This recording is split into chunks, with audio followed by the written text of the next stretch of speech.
Hi, I'm Vedant. Let's start this with a story. It had been a long time since I had gone to a party, obviously because of the lockdown. But when an invitation came to our house for a party organized by my father's old friends, I was nervous. Nervous because I did not know how to talk with adults. I did not know how to fit in with them.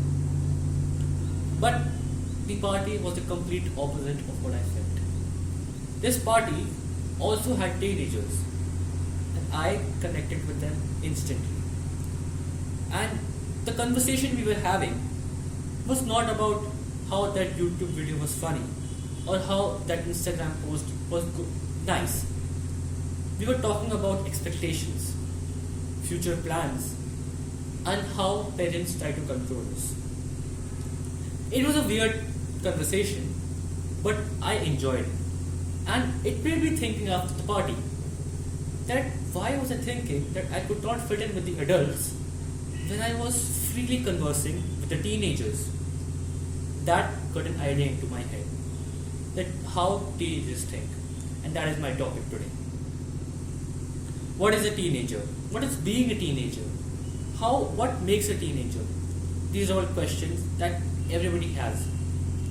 A teenager, normally saying, is a person going through the phase of 13 to 19 years of age. But we are not here to talk about that. We want to know that how exactly a teenager thinks. And this is what I'm going to tell you. My speech mainly consists of misconceptions. Misconceptions that most of the society has on our teenagers, and that are almost opposite of what we actually are. Misconception 1. That whenever you do something bad, a teacher comes up to you, or an elder comes up to you and says, "What have your parents taught you?" But is that really the case? Is it the parents that are the cause of your bad behavior? Obviously, the parents have taught you many good things that be nice to others, do kind things, make your bed every morning, do tasks every day, always complete your homework. These are all things that parents taught you when you were young. But in the teenage years, this concept that parents teach you everything is totally wrong. Because in this age, the majority of things we learn are not from our parents, it's from our peers. Peers, they help. They help in conversing with each other. They help in how to talk with people. They help in how to fit in to society. Yes, parents must have taught you that if you want to be nice to someone, they will be nice. They will be nice back to you. If you help someone, help will always come back to you. But the case was opposite with the peers. No matter how good you act, there was always some other flaw that the peers would always look up to you. That is how the thought process, that is how the peers change your thinking.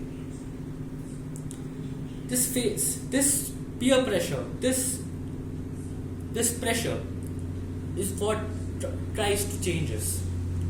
And it is wrong to say that we are someone who was controlled by our parents, but then it is actually our peers. Another misconception is that the people think that we are rebellious without any actual reason. That is wrong.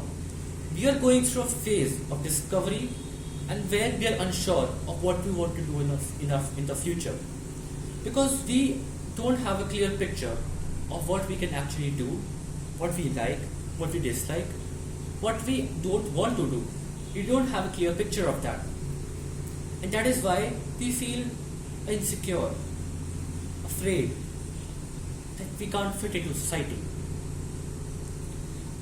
And while this happens with us, there are also other teenagers who go through this stuff, who go through this experience.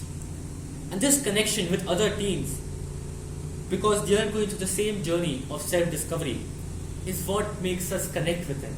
It is what makes us feel safe around them. It is what makes us feel relatable to them.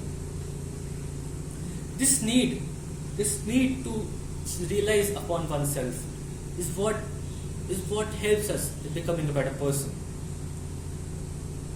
The need for a role model is also very vast. The misconception here is that people think that we don't look up to people, that we always want to rule above others. That is wrong. Unknowingly or knowingly, we always have a role model. Because this role model, we know that has gone through the same challenges in life that we are going through, and has still tried to overcome them and become something great. Whether it is good or bad, they have still accomplished in life, and it is still because of this that we look up to them. That is why there are role models.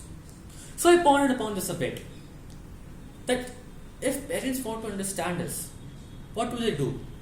I thought, and then I realized that if something is inspiring us, what is that the most? It hit my mind. Movies. Teen movies are one of the most influential things that we could ever learn from. And the parents, the people, they need to understand that watching these teen movies can actually help them understand that what we think.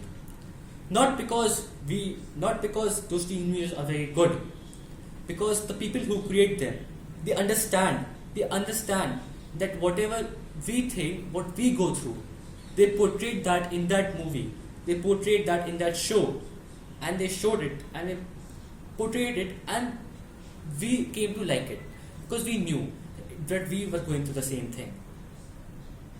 So to understand this, you can also watch movies. The change in our mind and our body are happening very quickly, and the maturity that we have come from, that of a child who need to be taught everything, who need to be set quiet, that we need to make him stop doing bad things, have now come to an age where they have to make decisions on their own, where they have to say that I can make my own decisions, and I have to learn myself whether they are bad, whether they are good. This change, this transition, the parents have to adapt to it. If they can't, then I am sorry to say it is a lost case. Teenagers have a very wide area of thought process, because we think in such a manner that even the adults cannot think as, because we can take we can process things, we can take images, we can take experiences and convert them quickly to learn more and more and more. That is why the best age to learn and discover is in the teenage years. We are also unsure of how to fit into society, which I told you earlier. That is why we cannot converse properly with other major masses. Because the urge to fit into society is so much that we become too self-conscious. We cannot control ourselves in talking. We cannot control ourselves because we are afraid that we will not be accepted. Our parents, the teachers and people, the elders, they have to understand that we are also meant to be free. And you have to help us when we get down. Freedom and paranoia and being paranoid is something very different. Giving us freedom will make us realize how harsh the world is. Giving us freedom will make us realize that what we do is not enough, that we can work harder. Giving us freedom can also give us our role models. And like a bird who kicks her chick out just to make her fly, you have to make us free. Help us when we fall down. Try to scold us when we do something wrong, but don't take away our freedom. Being a teenager is different for everyone. Some progress through it quickly, some progress through it slowly. But something that teenage life always gives you is maturity.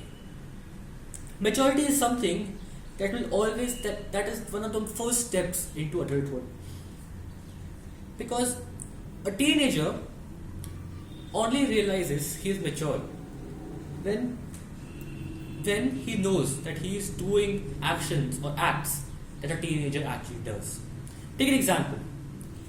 You fought with your parents and you're sulking in your room right now. If you understand, if you realize that what you are doing right now is casual and it is not your fault, it is normal teenage behavior, then you are one step closer to maturity. It doesn't matter if you can't control it or not.